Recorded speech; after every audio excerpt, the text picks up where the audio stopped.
Hi, welcome to Books and Chit Chat with Aging and Amazing. Thank you for spending your precious time with us. I'm Christy Byrne Yates, a manager at AlzAuthors, the global community of authors writing about Alzheimer's and dementia from a personal experience to light the way for others.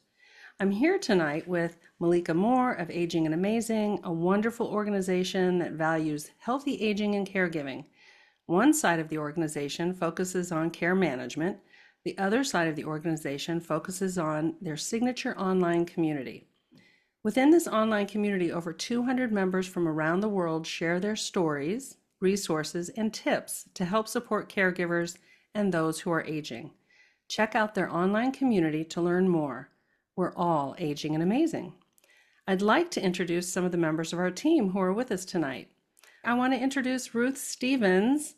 Ruth is an author, and she was the author of Stage 7, and we had her as a book club author. And she's got another book coming out, so we're excited to hear about that. And then Sue Lick is also a member of the AlzAuthors team, so really excited to see you both here. Let's see, Vicky Tapia is here with us, and Vicky is also a founding member, so this is great. So we've got some of our team members here, and we're always excited about that. And we see some returning folks, and I'm so excited everybody's here. It's fantastic. Tonight, we are honored to have AlzAuthor founder and manager and board president and podcast producer and host Marianne Sciucco here to discuss her novel, Blue Hydrangeas, an Alzheimer's love story. Welcome, Marianne. Hey, Christy, thanks so much for having me on the show. Oh, well, this is a treat because you've interviewed me before. I've never interviewed you. This is terrific, and I'm so excited to be able to talk about your book, which I loved. So it was really wonderful. So, Thank you. um, yeah, let's get into it, and maybe you can tell us. Start off with tell us a little bit about your dementia journey Mm, and why you chose to write a book about Alzheimer's. okay.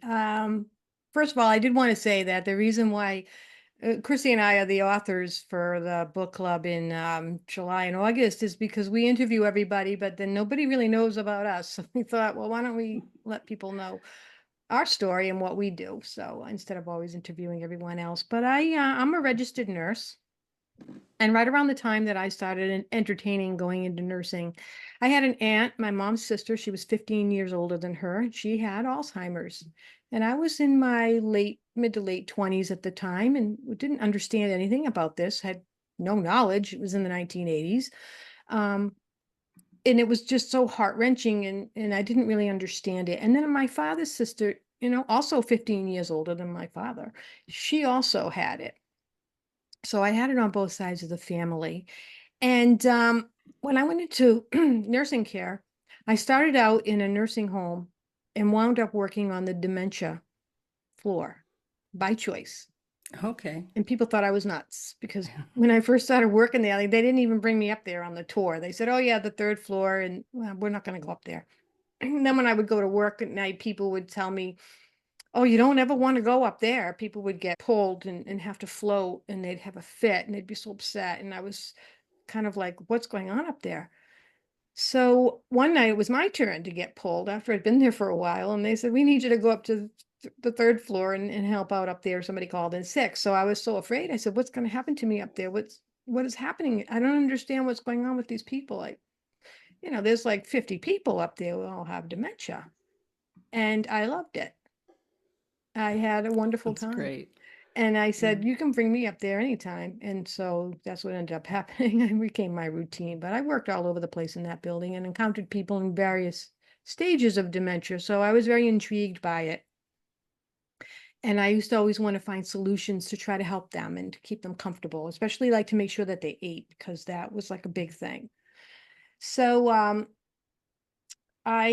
was like 29 years old and I had to make a life transition and choose a new career. So another whole story, but I ended up going into nursing. I went in LPN school to start and went into working in long-term care with dementia and then became an RN and went into hospital care and worked as a case manager. And that's when I met the people who inspired me to write my book. So it had Mm. always been my lifelong dream that I would write a book someday. And I decided, it was 2001, I think it was. I decided I was going to start writing a story, and I really didn't have a great idea of wasn't fleshed out very well, and it wasn't really going anywhere. And then I met this couple, and they just captivated my imagination. And she had Alzheimer's, and he did not. He was very frail. They were in their mid 80s. She was 86, and they were adorable. And I met them in the rehab unit because they had traveled all the way from the state of Florida to New York on their own, driving. And I was just astounded by this because it just didn't seem like they could do it. And then after they got back home, she ended up falling and she fractured her pelvis. So they ended up in my rehab unit. And the plan was for her to go to a nursing home as the next step to get more rehab. So their son was visiting them the day before she had to leave, and he asked me if it would be all right if he drove his parents to the facility. He didn't want his father to drive the mother. So I said, yeah, you can do that. That's fine. That happens all the time. So after I left them, I couldn't stop thinking about them. I was like, well, what would happen if they somehow escaped from the hospital without their son? Where would they go? What would they do? Yeah. It just really intrigued me. And so I started coming up with the whole story. And the first draft of the story was about 60 pages, because I didn't call it a book, I called it a story. And a lot of it was from the point of view of Jack. So I Mm-hmm. chose to write about Jack as the main character in this book because I wanted to write a book about the male caregiver, the husband caring for the wife, because a lot of times people think a caregiver, it's, typically it's a woman, taking care of kids, taking care of their husband, taking care of their parents. And I knew from my work experience that there were a lot of great guys out there doing excellent care for Sure. their spouses, and were very dedicated and involved in loving. So I said, I'm going to try to write a book and try to elevate the role of the male caregiver. So that's why I chose, because I could have written it from any perspective, right? Yeah. Some of it's written from her perspective, and all the chapters break down, and you are getting a little glimpse into other people's reactions to this situation. So the first of it was pretty slim. And then I started thinking about it more, and I thought, gee, I need to beef this up a little bit and introduce some more of what's going on in this situation. So I started to tell the viewpoint of their son and the daughter-in-law and the grandchildren, and then her best friend, and Sarah's point of view. That was the last, and that was the most challenging, because there's like, what do I know about living with dementia? I don't know anything. Yeah. I'm an outside observer. I don't know how it feels or what's going on in that person's mind. None of us do. So I did a lot of research, and I hope, and I've been told that I did a good job with it. So I hope that I did, but, just different scenes with her, not knowing where she is, and waking up at the hospital and being very confused by everything, and having her moments of clarity, which were really important, I think, because I think in the story, that's what kept Jack going, with those little moments of clarity, and that gave him hope. And I think a lot of people, they live for that. Jack, it's not even Rose, he lived for those moments when she would come Yeah. back to him.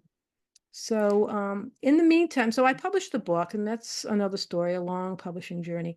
But I ended up meeting with Vicky and Jean Lee, and we decided to work together to promote our books back in 2015. And right around that time was when my stepfather was diagnosed. Mm. So I had taken my mom and her husband to a lawyer the year before, because I wanted them to complete their last will and testament, the healthcare proxy, Yeah. the power of attorney, all that paperwork. And it was so good that I did, because a year later I needed it. Mm. So Oh my it was gosh. great, because I had Vicky and Jean on my side, we Yeah. were close. And AlzAuthors was just in the beginning of its life. So that really helped me a lot. And I took care of him for he was diagnosed in December of 2015. He passed away in January 2018. So it was about 3 years. Wow. And it was really, Yeah. it was hard. And, It's hard. Yeah. I can't, everybody here knows that. Mm. Yeah. Well, in listening to you and how you came to this, I can really see. And what I want to say, first of all, is I think you really did represent very well all those different aspects. So, hearing a little bit about what Jack is feeling, mostly Jack, but those other folks, right? Their Mhm. son, David, Derek, Rose, and even hearing from Sarah a little bit, it was just beautiful.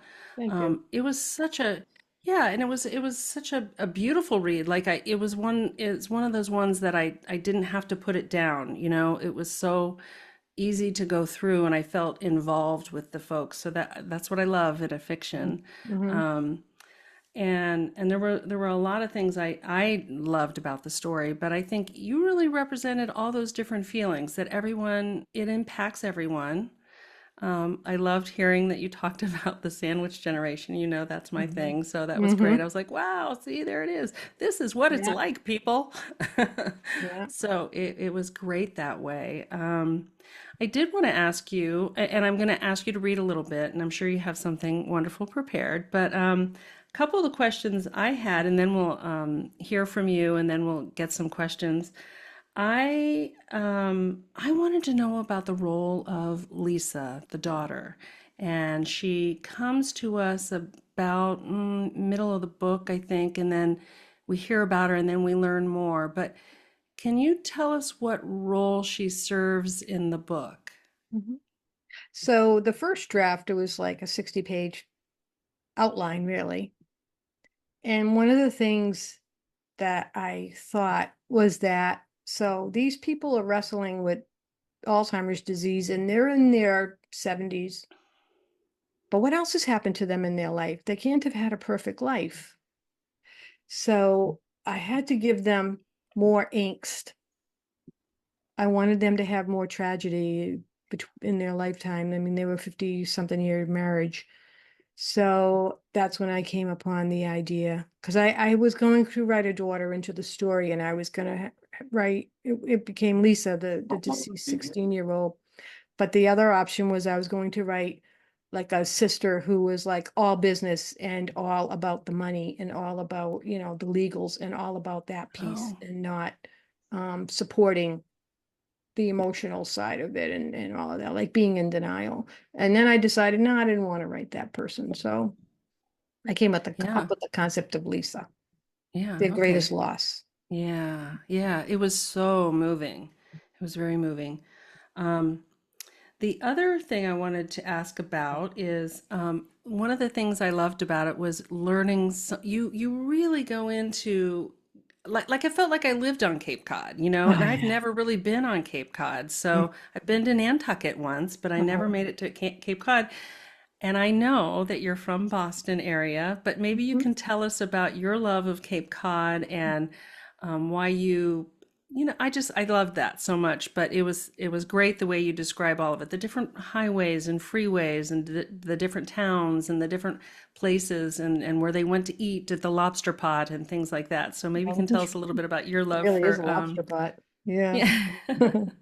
So I grew up about less than an hour from the Cape. So going there was like just something that we did. And then when I was a young adult, I went more frequently. My mother's husband owned some timeshare units down in Provincetown, which is at the very tip of Cape Cod, which is where the story has its climax. And so I also, even before he entered the picture, had a job where I worked for the American Heart Association. I was the field manager for Cape Cod and the islands. And I ended up moving down there and I lived down there for a while. And my job was to drive all over the place and meet people, business people and organizational leaders and stuff. So I got to know it really well. Okay. So that's why I set it there. I wanted to put them in a beautiful place. And so they were New Yorkers. So they were actually came from where I live. So, but they had always gone to the Cape. They went there on their honeymoon and fell in love with it. And so they would go back every year, year after year after year. And with the dream that one day they would buy their house, they would build a house there, which they did. Blue Hydrangeas. It's an inn. It's a bed and breakfast. Wow. And so then So it's a I was like, I was going to name their house. And so I was thinking about all these names for houses because when you go down the Cape, everybody has yeah. a name on their house. So I was thinking, well, what kind of people name their house? And I was like, innkeepers. And that's how I came up with the idea. Okay, so Right. they live in an inn. They're bed and breakfast owners. That's what they do. And then I was thinking about all kinds of different names. And then I came up with blue hydrangeas because I love them. And they're Yeah. abundant on the Cape and they're gorgeous everywhere. So I made that like a focal point of the Yeah. house, the property, and Yeah. then also that she was an artist and that was her thing, was painting the pictures of the blue hydrangeas and the Cape Cod scenes. Yeah. That's lovely. That's lovely. Mm. I was I wonder, you've probably been to some of these inns and they must just be beautiful. And this is kind of the way of life there during Yeah, summers and that yeah, kind of it thing. is. I Yeah. haven't been there in a long time, really, since, my mom and her husband, that's where they lived the end of their lives. And so a place that was so meaningful and beautiful to me also has some really sad memories on a number of Oh, levels. So I kind of haven't been yeah. going down there a lot. Well, my daughter lives in Europe now, so Mhm. that's where we go. But I may get down there this summer. We're kind of like talking about going down for a few days, but Yeah. I wouldn't want to go and I want to stay all summer. It's not possible. Now, what did you write from memory of all these places and the different roads, and or did you go and kind of travel them again and think about Yeah, it? I did both. Every time we Okay. went there on vacation, I was like taking notes and going Yeah. places that I wanted to make sure, like, oh, those places are real. The beaches are real. Yeah. The Lobster Pot is a real restaurant. We used to eat there all the time, and other places. But Falmouth Port, their town where they live, that is made up. I kind of Okay. situated them in this area in the Upper Cape called New Seabury, which is an exclusive community, Okay. wealthy homes and things. I don't think they have a bed and breakfast there though, although they do have a very nice hotel. Mm-hmm. But I wanted to give it its own name so that I could make it be whatever I wanted it to be. So if you Got it. like write about a town, then you have to be a little more accurate about how you present it because people who live there or know it are gonna complain if you get it wrong. So I said, well, if I just and everything down there is port, Yarmouth Port, Hyannis Port. So Yeah. I was Yeah. like, how about Falmouth Port? There is no Falmouth Port. There's Falmouth, West Falmouth, East Falmouth, Right. but no Falmouth Port. So I Yeah. named it Falmouth Port and put them there. Excellent. I did look that up. I was looking and I kept finding Falmouth and I couldn't find Falmouth Port. So I was like, okay, well, Yeah. I'm sure she'll tell Falmouth me. is a big town. It's on the Yeah. Upper Yeah. Cape. So it's when you first Yeah. go over the bridge, the Bourne Bridge. Yeah. Mm. And then I have this version of your book. It's the same Mhm. version, but it's a different cover. And I understand I know you've just recently released another cover. Can you tell us about the covers and the story behind the different Mhm. covers? Yeah, covers are really important for many different reasons. So when I published the book, I did it myself and I didn't know what I was doing. And I had no budget, so I came up with my own cover and it looked like this. I don't know if you can see it. Yeah. Okay. It's So I like a had just a brain. black Yeah. background with the blue hydrangeas and the one in the back is all fuzzy. It's out of Okay. focus. And that Right. represented Jack and Sarah. And that's why I selected that photo. And people really loved it. But, the more I looked at it as time went on, I said, it doesn't really tell you what the book is about. People used to always ask me, and I used to say, and that was like another thing. They'd say, what's your book about? Well, it's about a couple, they have Alzheimer's, they live on Cape Cod. It's a love story. And then I had this thing where, don't ask me why, I didn't want to be perceived as trying to make money off of somebody's tragedy. So I didn't want to really like promote it for Alzheimer's. And then one day I'm describing it to somebody and I'm like, it's an Alzheimer's love story. That's what it is. Mm-hmm. That's Mm-hmm. what it is. Why am I trying to not explain it as exactly what it is? So then I put those words on the book cover, an Alzheimer's love story, which is Got on it. this iteration. So at this point, I had earned money, actually made money on the book. So I used it to have a new cover design and in the interior, the whole thing was redesigned by a professional Nice. book person. So she put this together for me, and I love the photograph. She sent me a whole bunch of photographs. I was really making her crazy because I didn't like any of them, and she was like getting frustrated with me. And she says, "Well, I have one more," and it was this photo of this couple. Looked like they're dancing or embracing right on the beach. And I loved it because I loved the way that he's looking down at her with so much love, and she's looking up at him, and she's like blank. Yeah. Her expression is just like blank. So I just thought that represented them. So then what happened is I wrote a prequel to this book called Christmas at Blue Hydrangeas.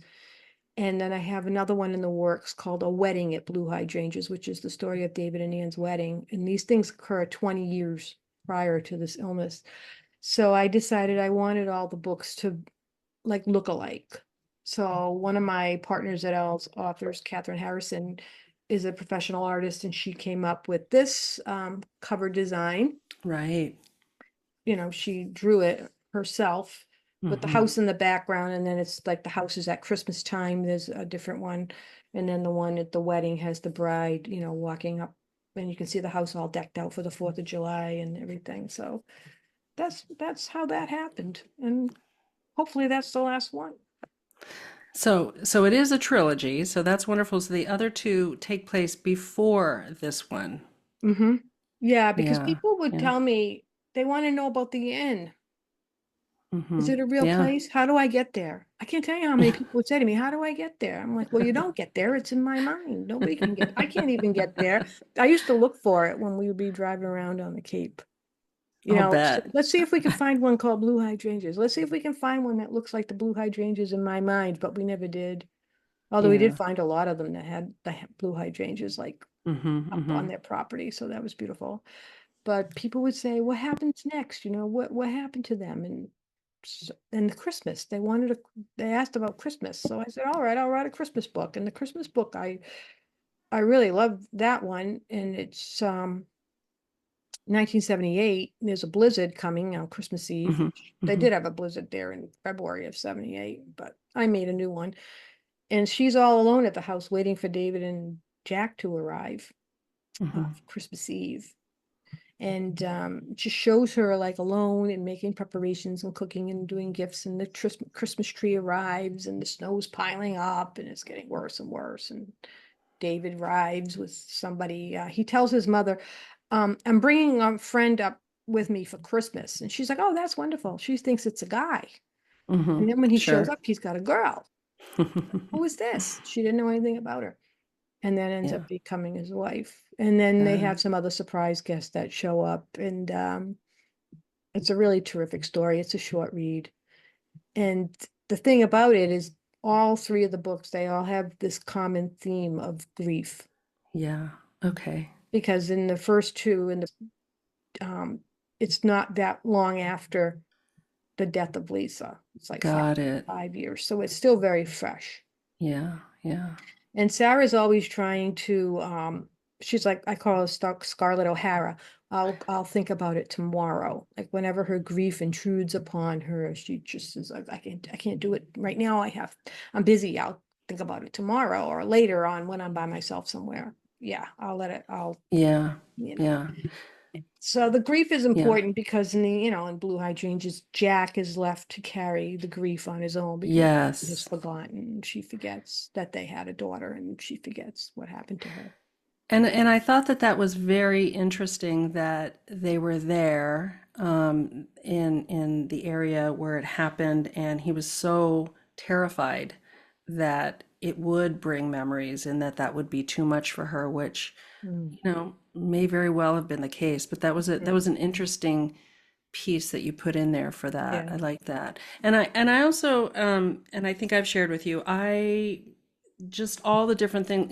Jack's not necessarily a healthy person, and we, Mm-mm. here at Al's Authors, we are always talking about dementia, but there are all these other things that folks are going through in their lives. It could be the trauma of loss, but it could be also our own different health issues and things like that. So for me, it's just very true to life what's going on with people, and I loved that aspect of it. So I think it's a um, terrific one. And I know you have questions in the back for book clubs, and that was really, I think, very helpful too.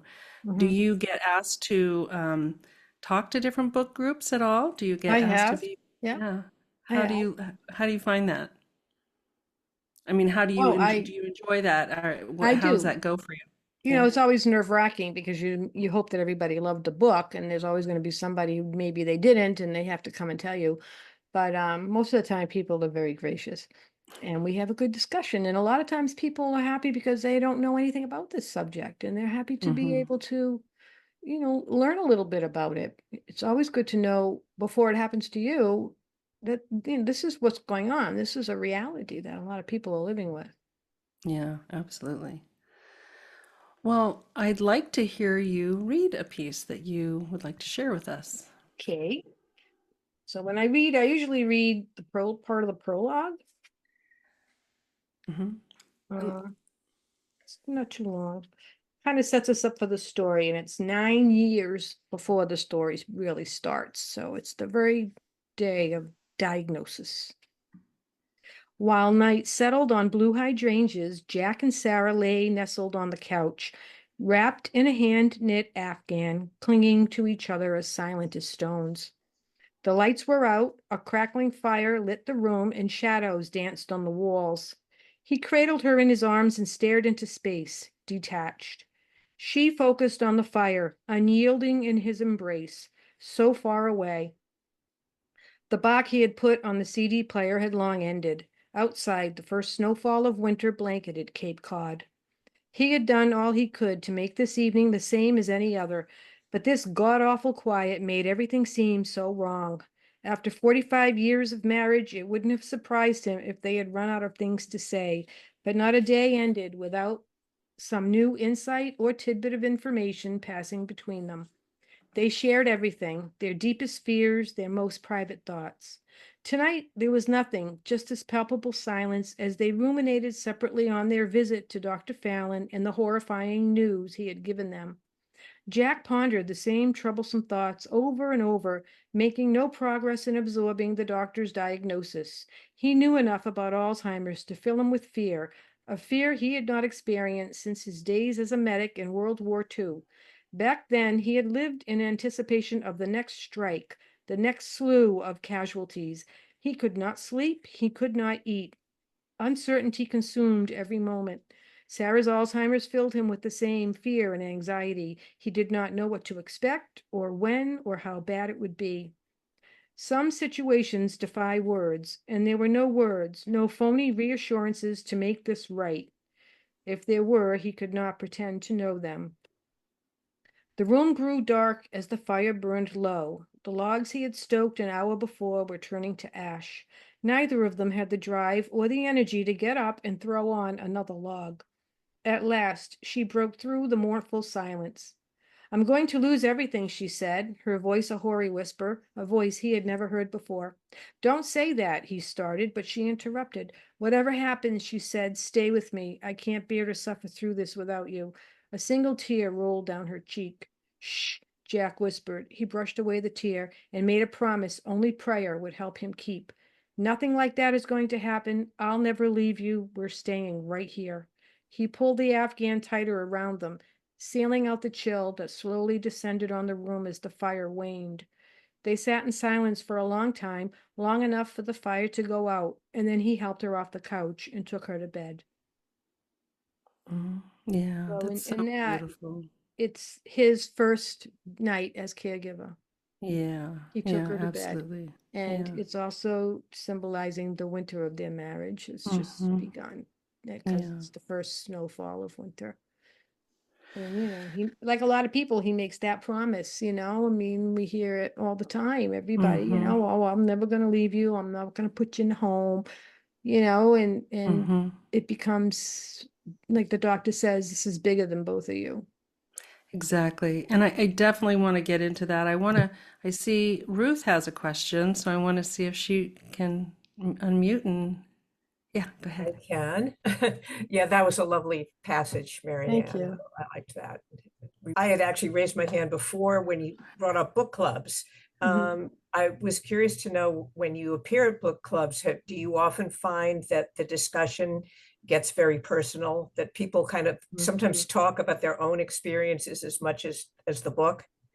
Oh yeah. Yeah, books like this are a catalyst for conversation, and they break down walls. So I think people feel like they can expose their vulnerabilities. They feel like they're not alone. They're in a safe space. They're talking to people who know, who understand what they're going through. For a lot of people don't have that in their lives. They don't, unless they're really proactive in seeking out like a support group or things like that, or like if your loved one is in a care home, you're going to be around more people that are, also in your situation. But a lot of people who are just at home, they might not even have anybody to talk to that understands what they're going through. So I think that the books, and in your book too, Ruth, I mean, really, Yeah. and it's soft because it's a novel. It's a soft entry. It's not a book of hard facts, just presented to you in a way Yeah. that maybe they don't really mean anything to you because you don't know anybody that has this. But this way I kind of like sneak in a lot of knowledge. People walk away knowing a little bit. Yes, exactly. My Mm. last book club meeting on my book, two people were actually crying. That was a first for me. Mhm. Mhm. Yeah. Yeah, and I think fiction does that. I think, Marianne, you said it so well. It's a soft landing, and it's the we have so many wonderful nonfiction books that tell real stories of people's situations, and those are wonderful and really necessary. And then there's fiction that allows us to imagine on some level, and it introduces a lot of interesting topics. And I think so. You just mentioned, the whole piece about making promises that you might not be able to keep. Mhm. Um, and there's definitely a lot of people have very strong feelings about nursing homes or assisted living or memory care. And people make promises sometimes that they can't keep, or they really go to extremes to keep that promise in a way that ends up harming their own self, or can be really detrimental. So I think, and that's not to say that everyone who has Alzheimer's needs to be in a memory care facility. That's not what I'm saying at all. I'm just saying when you at the beginning of a diagnosis make a decision, and you may not be able to do that. So that promise can be very hard for someone. And I know it tortured Jack. So that was, Jack, yeah. yeah, he Well, really, he Jack, really struggled. he did, and he was very stoic, and he wanted to bear it all on his own. Like he didn't want to be a burden to others.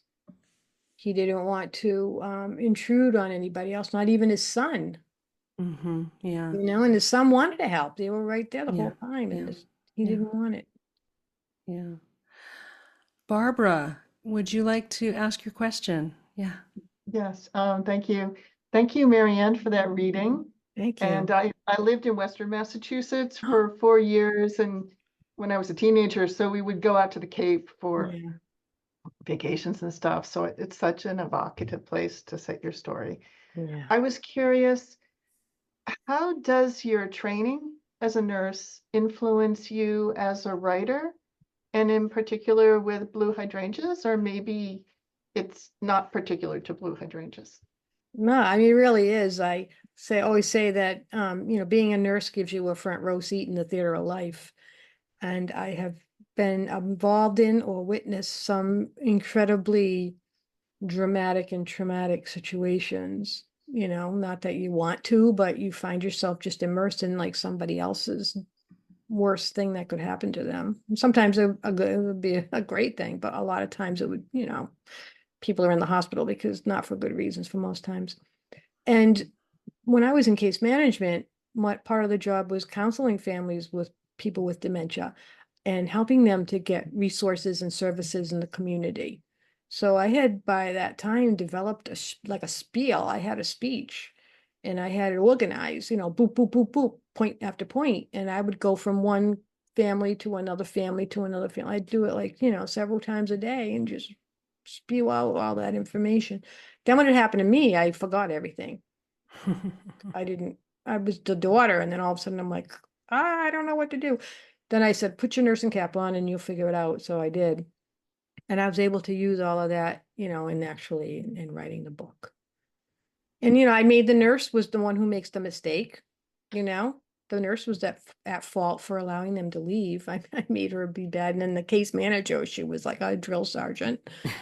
I knew people like that, but She I was wasn't she like was a that. I was a character. softie. Yeah, I was a softie. I was not like that. I used to go like one of the things I used to do is like a lot of people, and it happened to me too, is that if the loved one has to go to facility, then people want to have some say and some choice, and a lot of times you don't. And when I could see that this was looming on the horizon, and I would ask them, if this has to happen, where would you like this person to land? And they would tell me, where they didn't want them to land too. Oh, I don't want my mother to go here.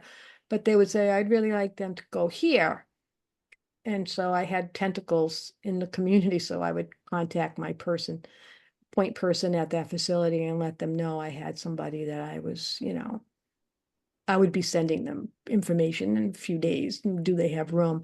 And a lot of times I got people in to the place of their choice. That was, to me, it's like so important. It's a bad thing to do. And then if you have to send them somewhere you don't want them to be, or it's like 50 miles from home, as Sue knows, it makes the situation like 100 times worse because you want to be able to be there. And like, with Jack, he went every day, had lunch.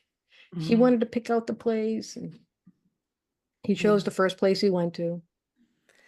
And so that was another question I had about placing it in Cape Cod. I don't know Cape Cod, but I imagine it's bustling in the spring and summertime.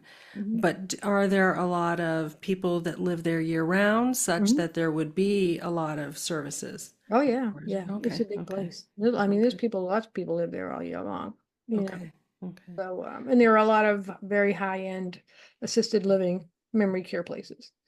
Great. That's fantastic. Yeah. I just remember the one time I was in Nantucket was in an off-season time and there was hardly anything going on. Oh yeah, that's got a very small population. I mean, Yeah, like places like Falmouth and Hyannis and the whole yeah, Mid-Cape region, yeah, it's huge. It yeah. has a large population year round. People love to live there year round. It's got a great climate. That's People great. love the outdoors. Like I always say, that you could live there your whole life and never see it all. Wow. There's so many like little places, little inlets and trails and parks, or like just along the coast. Hmm, It's hmm. really beautiful. That's fantastic. I want to open up the room for anybody else if we have any other comments or questions. Roseanne, yeah.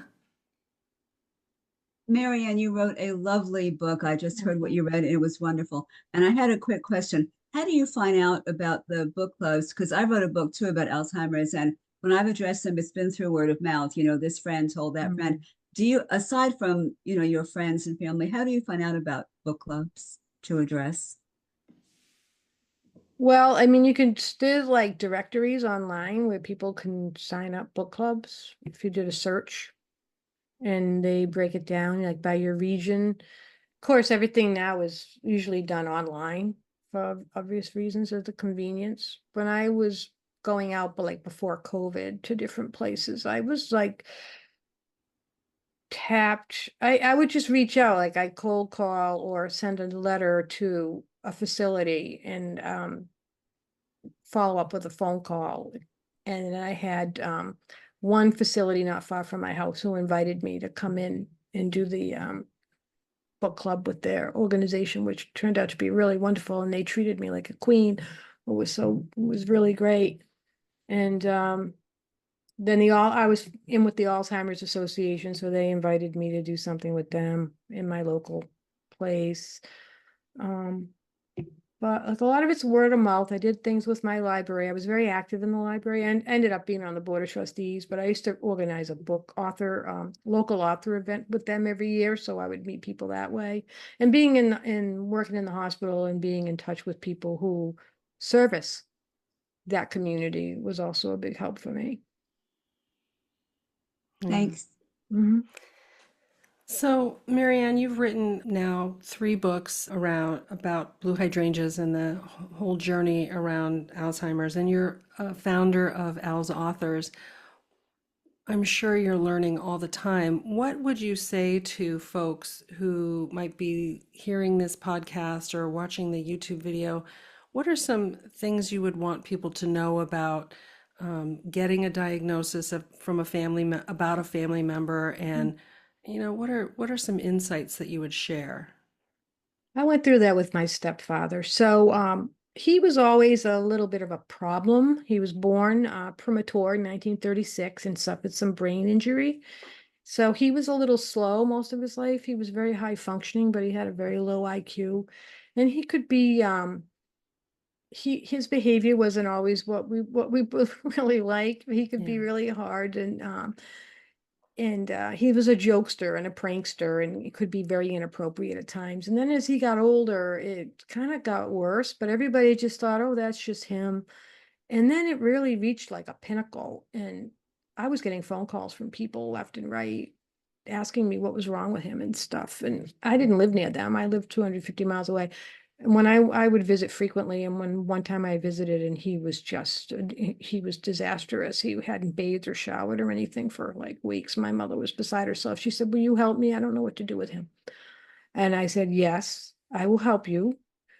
And I already knew what was going on. I had a really strong suspicion, but I didn't want to tell her. I said, "But when we start on this path, we're going to go all the way. We're not going to like stop. I'm not going to start this medical journey and then have you tell me we don't want to go anymore when starts to get nasty." So that's exactly what happened. And then I made all the appointments. We brought him the very first time to a doctor. He wanted a woman doctor. We had to change doctors because their doctor didn't want to know anything about this.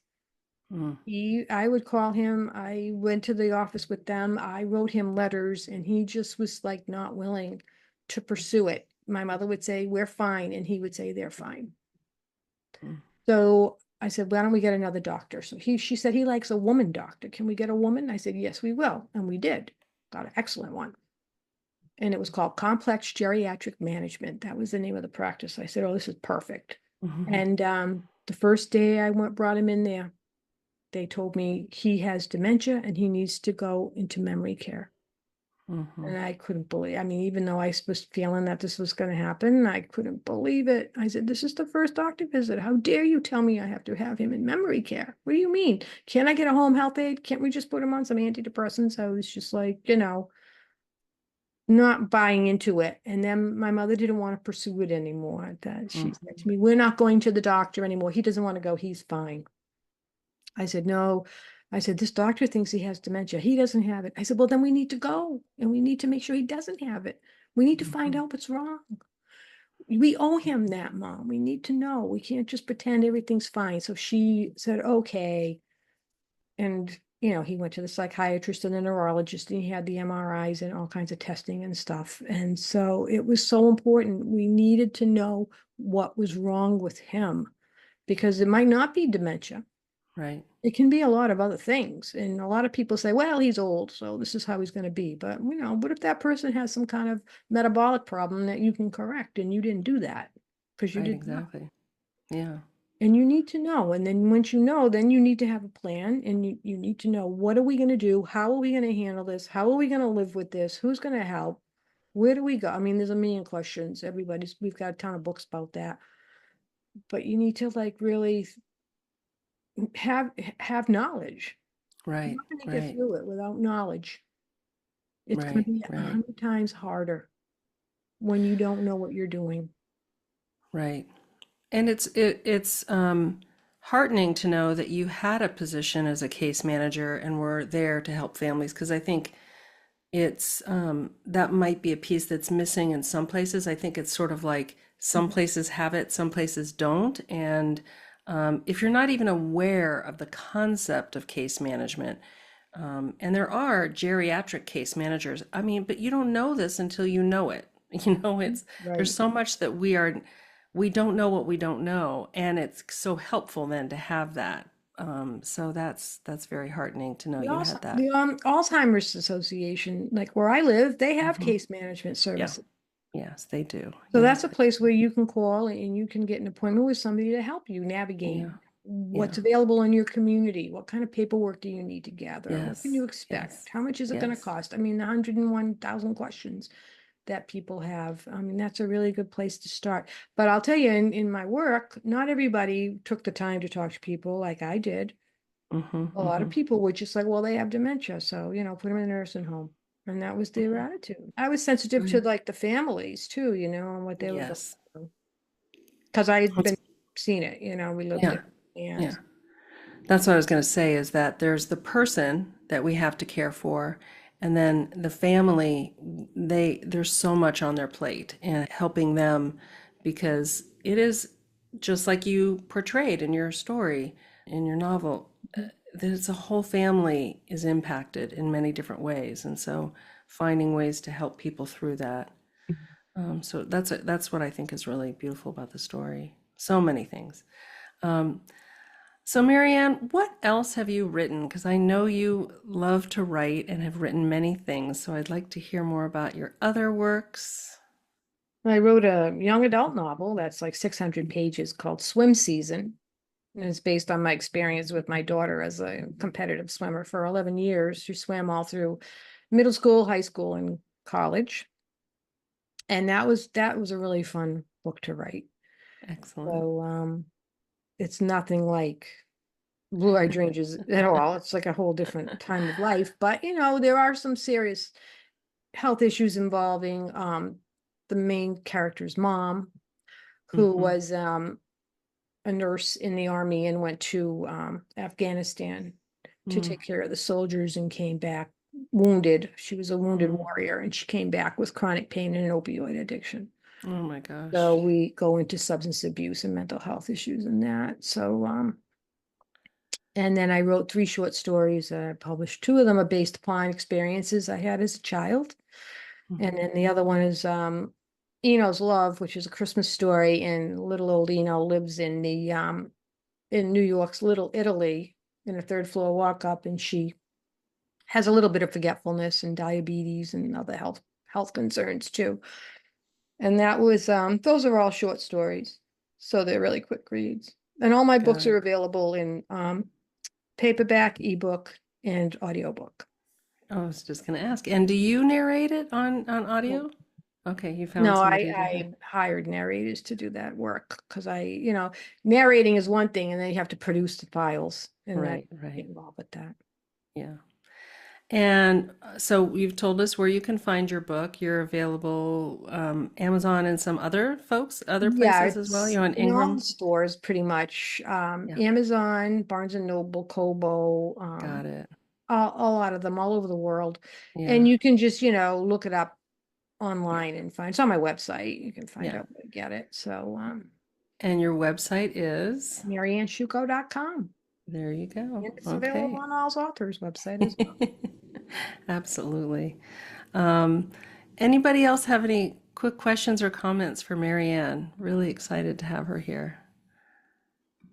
Okay. And anything else that you would want to tell us, Marianne? Things that I know you're still working on the next, finishing up the last of the trilogy, right? But other projects besides the podcast and everything you do for Al's authors. Mm. I just want people to know that they're not alone and that, you know, there's probably people in your community or that you interact with on in your daily life that may also be on a dementia journey, but people don't really talk about it. So it's a good thing to talk about, you know, even just to say, you know, well, my mom's not well, I'm taking care of her. And Yeah. then that elicits a comment and they might say, oh, well, my mom's not well. She has dementia. What's wrong with your mom? I mean, Yeah. I've just Yeah. seen so many conversations that start like that. And Yes. then, you know, reading is so important. And that's why we developed AlzAuthors. We wanted to connect Hmm. caregivers with the books that are out there because there's just like this gap. People don't Hmm. understand a lot of times the what you can gain from reading a book. A lot of people, you know, I've had people even tell me, why do I need to read about it? I'm living it. But it's like, but you know, read somebody else's story and you might learn from them, maybe some strategies or even different attitude or a perspective that is going to be of a benefit to you and to your loved one. And so it's Absolutely. really important to spend a little time every day reading a book, listening to an audiobook, podcast, you know, websites, blogs, whatever you find that speaks to you and try to learn as much as you can. And it changes every day. I mean, dementia changes the whole family dynamic constantly. Just when you think you Right. got it figured out, the next day nothing works. Right. Right. And so that's just so frustrating. But Yes. you can learn from other people, and other people want to share what they've learned. Most of the people who have written the books in our collection have been through this experience and survived it and learned, and they Yes. don't want the knowledge to die with them. Right. Yeah. Burning desire to, this was hell, but this is what I got out of it, and I want to help the next person. If one Right. person reads my book and it makes their journey easier to bear, then I feel like I've done my work. Absolutely. Mm. I know Dora wanted to make a comment or ask a question. I wondered if anyone had experience with using one of your books as more of like a support group. Like I just think it would be a great avenue because some people don't want to open up, Mhm. but like right now, if we were just to continue for another hour, I would love to have you all as my support group. Mhm. Even though my journey with my mother-in-law is done, but my journey with my sister has begun. You know what I'm saying? Like, Mhm. and talk about the aspects of the book as a support group, because I think it could maybe make it easier for some people to open up to say, yeah, I understand what Jack's going through, or I don't know. Has anyone ever done that? I'm just thinking my brain is always spinning, and I'm like, I could go to the support group in town and say, hey, have you ever considered reading this book and using that as a tool for your support group? Does Yeah, that's anybody? happened with me, and when it would be like a book club, but the people who are attracted to it are the people who are like living it for the most part. They're looking for something. So then they would open up, and then the discussion would start evolving around Yeah, all of the caregivers. They'd start talking amongst each other. And I know that's happened like to Jean Lee, who's one of the founding members with her book, Alzheimer's Daughter. She's talked about that many, many times, where it would just become like a support group session at the end. right. So yeah, they are. And then, whether it doesn't even matter if it's any kind of a book, a memoir, a novel, Mhm. even caregiver guides, poetry books, children's books, they really can help people have conversation. Yeah. Yeah. Yeah. I want one more comment. So the last book club, which was June, I think, right? Mhm. I ordered your book like that night Mhm. because I wanted to be ready. But then we had all this time, and I read it like I couldn't wait for it to get here. And it got here, and I read it so fast. Like, it was so great. I just have to say, I really learned a lot. I really enjoyed it. So thank you Thank so you. much. It was great. It was Mhm. really, Thank you. I really, appreciate really it. great. And I think it's funny because I had asked before that I'd email Marianne, and I have a friend whose mom was recently diagnosed, and I said, could you recommend a book for her just to begin? And Marianne told me some other book. I don't remember what it was, but I was like, why didn't you just tell me your book? Because I think it is kind of I don't know, a good kind of an entry, because you Mm. learn so much from the story. It's like a soft opening, I Yeah. guess. So it's Yeah. We get shy about recommending our own. I Yeah. suppose you do. I try Yes. to match it with, like, if it's somebody caring for their mother, the Yeah. book's about caring for your mother. Yeah. Yeah. Yeah. Because Yeah. when Yeah. caring for your Well, husband, that's like a totally different dynamic. Yeah. Yeah. yeah. Yeah. I It's know. not I need, even could you close. can you just just real quick, tell me what books you've all written again? I read yours. I'm pointing at you, Vicky. Well, I read Christy's yours. next week. Christy's next month or this Christy's month. yours. Yeah. Oh, Later good. this Okay, month. I'll Yeah. get on and order that right away. I'm like I've got the Alzheimer like library going on. Okay. Do. You're Oh, amazing. good. I'll Sue, add my Sue, book. Oh, what's your book? sorry. My mother has Alzheimer's and my dog has tapeworms, A Caregiver's Tale, with my first initial R, my middle name Lynn, and my last name Barnett. And I must apologize. I was on a computer that wasn't working. You said, Lynn, where are you from? And the computer just went away. But I'm from Atlanta, but that's what it is. My mother has Alzheimer's and my dog has tapeworms, A Caregiver's Tale. Nice. Awesome. Okay, thank Excellent. you. Sue? Thank you. And And Sue, Sue? did you write a book? I've got a poetry book called Gravel Road Ahead and a memoir called No Way Out of This. Oh, Yeah. gravel Yeah. overhead. Isn't that true? Yeah. Okay.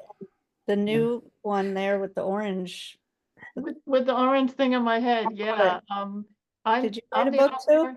Excuse me? Yeah, I'm a new member of AlzAuthors. Okay. And my book is a memoir. It's called Melted Away, a memoir of climate change and caregiving in Peru. Oh, wow. It's about the time when I was an environmental reporter in Peru, and I had an estranged father in Florida, and I ended up bringing him to Peru for elder care in Lima. And it's kind of all about my cross-cultural adventures caring for him there. Thank So you. Melted goodness. Away. The glaciers are melting away, and my dad's cognition is melting away. Oh, Mhm. wow. That sounds great. Thank you. Thank you, everyone. I appreciate Wow. it. Thank Vicky you. has a book too. Vicky does. I've read Vicky's book. Yeah, Yes. Vicky was in the book club, and so was Ruth, who was here earlier. Yeah. I read that one They're too. on the, Yeah. anybody wants to catch up, they're on the podcast or they're on the YouTube. Yeah. You can get the replay. Okay. Thank you. Mhm. Thanks, Dor. Thank you, everybody. I'm going to go ahead and close up because we are at time. And I just want to say thank you for attending Aging and Amazing's Books and Chit Chat with AlzAuthors. We'd love to see you at our next book discussion on Tuesday, August 27th at 7 p.m. Eastern Time, when I get to be the guest author to discuss my book, Building a Legacy of Love, Thriving in the Sandwich Generation. You may learn more and register for the event in the Books and Chit Chat channel in the Aging and Amazing community or by visiting AlzAuthors.com. I also invite you to be among the first to know everything new at AlzAuthors as a subscriber to our weekly newsletter. Sign up at AlzAuthors.com, then check your inbox each week for our news, introducing our latest author, podcast, special events, and more. And be sure to visit our blog, podcast, and shop at AlzAuthors.com to find more resources for your dementia journey. You can also follow us on social media, Facebook, Twitter, or X, Instagram, and LinkedIn, where we share a wealth of resources for the dementia journey. Remember, you are not alone. One can sing a lonely song, but we chose to form a choir and create harmony. Thank you so much for being here. Thank you so much for having me. Yeah, it's been a delight. Appreciate seeing everybody. It means a lot to us when you guys come out. Yeah. Great session. Thank you so much. All right. Thanks, Thank you. everybody. Thank you. Bye-bye. Hi, it's Marianne with exciting news. AlzAuthors has published a brand new anthology, Poetry for the Dementia Journey, now available in ebook and paperback through Amazon. Within its pages, you'll discover a variety of voices writing about the diversity of dementia care experiences, caring for a mother or father or spouse, witnessing the decline of a sibling, reflections on the time before the diagnosis, the years of care, and the aftermath. Poetry provides us with a meaningful way to explore our experience and emotions regarding dementia and to express ourselves when we encounter the many different joys and dilemmas caregiving can bring. You'll find details on how to order the book in the show notes. Please remember to leave a review on the book sales page once you've read it. Reviews do help boost a book's visibility and helps readers find it. Thank you for your support of our efforts to erase the silence and stigma that often accompany a dementia diagnosis.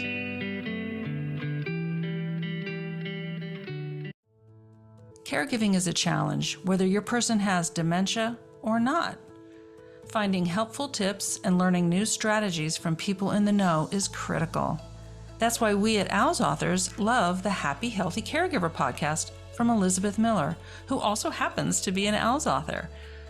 Elizabeth speaks from experience and has important and often fun conversations with other caregiving experts and professionals. And we appreciate learning tips on self-care, discovering new resources, and feeling empowered to support ourselves as caregivers. You can find the Happy Healthy Caregiver podcast wherever you download your favorite podcasts, or visit the website happyhealthycaregiver.com.